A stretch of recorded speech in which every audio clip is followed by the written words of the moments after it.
तो डिस्कस कर रहे थे हम लास्ट वाला पॉइंट, वो मिस हो गया लास्ट वाला, थोड़ा वीडियो वहीं पॉज हो गई। तो हम लोग ये डिस्कस कर रहे थे कि हर कंट्री जहाँ से जो भी प्रोडक्शन जिस कंट्री से होता है वो कोशिश करते हैं इफेक्टिवली और एफिशिएंटली प्रोड्यूस करने के लिए। देन आफ्टर वो सिर्फ सेल्फ कंजम्पशन के लिए नहीं बल्कि एक्सपोर्ट करने के लिए भी। ठीक है।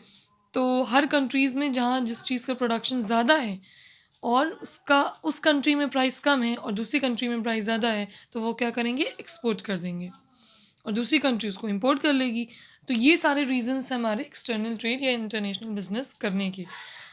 इसके अलावा आप ये भी लिख सकते हैं कि हमारे प्रॉफिट्स तो इंक्रीज़ होते ही हैं, साथ ही साथ हमारे कंट्री के भी ये फ़ायदा होता है कि हमारे फॉरेन रिजर्व्स पे डायरेक्ट इफ़ेक्ट होता है। इफ़ेक्ट में दो चेंजेस होते हैं। चेंजेस जब आप बोलेंगे तो दो चीज़ें आती हैं, इंक्रीज़ एंड डिक्रीज़। जब इंपोर्ट आप करेंगे तो फॉरेन रिजर्व डिक्रीज़ होगा, जब आप एक्सपोर्ट करेंगे तो आपका फॉरेन रिजर्व इंक्रीज़ होगा। तो ये भी आप पॉइंट अपने इंटरनेशनल बिजनेस के रीजंस में लिख सकते हैं। ओके। तो ठीक है, आगे नेक्स्ट पॉइंट या नेक्स्ट हेडिंग जो है हमारे international business versus domestic business, इसको हम लेटर ऑन नेक्स्ट लेक्चर में हम इसको डिस्कस करेंगे। First of all I want to say that you all have to maintain your notebook up till chapter 9, because we all the teachers have to check your notebook in all the subjects. Okay तो जो post periodic में chapters आने वाले हैं कोशिश करिए वहाँ तक तो आपका ज़रूर कंप्लीट हो जाए।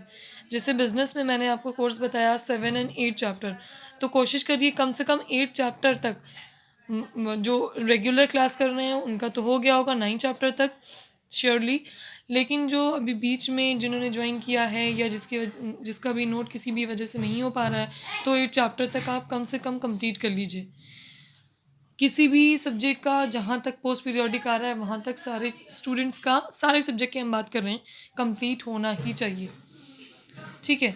तो कॉपीज़ आपकी मंगवाई जाएंगी, चेक की जाएंगी और उस पर मार्क्स भी आपको मिलेंगे। तो इट्स डिपेंड अपॉन कि how much you have completed in every chapters, marks उसी पे आपको दिया जाएगा। ओके, वार्निंग है, आगे आपको एक्सप्लेनेशन पता चल जाएगा, मार्क्स भी पता चल जाएंगे। ठीक है, अभी हम इसीलिए शॉर्ट में बता रहे हैं, इसको समझ लीजिए, काम कंप्लीट कर लीजिए। ओके।